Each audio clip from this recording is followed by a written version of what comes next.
alors qu'elle exploitait son petit négoce. On pouvait voir la pauvre gosse tôt le matin et tard le soir. Avec un sourire très doux, elle tendait dans sa petite menotte de jolis boutons de culotte qu'elle vendait pour quelques sous.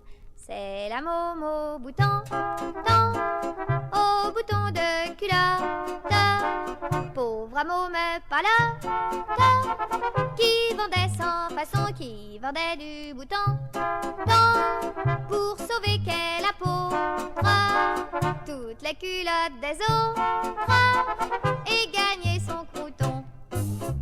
Elle en avait toutes les couleurs, de toutes les tailles, de toutes les formes. Elle en avait des noirs énormes et des petits blancs avec des fleurs. Elle en avait des transparents avec des reflets idylliques. Elle en avait de métalliques qui se défaisaient rapidement.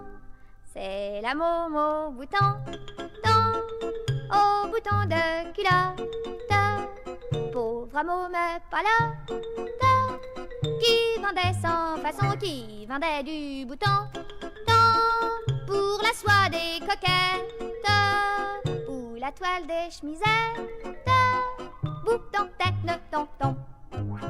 Mais hélas, le sort du bouton est semblable à celui des roses, pauvres fleurs qui à peine écloses sont taquinées par le bourdon. Elle donne à son cœur et sa chair un gars pourtant sympathique, mais qui un jour avoua cynique: je suis dans la fermeture éclair.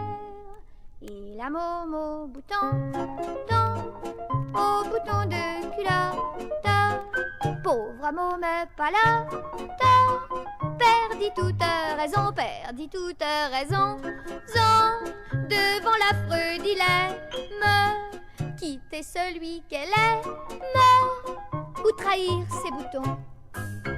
Sa vie devint un drame, alors des cauchemars hantaient sa cervelle. Elle en eut une varicelle et des boutons par tout le corps. Mais lui, sans pitié, continuait dedans sa fermeture éclair. Ainsi s'appelait notre ouvrière, Claire, dont sentait qu'elle craquait. Et la môme au bouton, au bouton de culotte, par une nuit pas là, s'éteignit sans façon. Alors le gars crut bon, lui l'homme sans tendresse, à la quête de la messe, balancer un billet de 100 francs pour bien fêter cette aventure. Balancer un billet de 100 francs, c'est le curé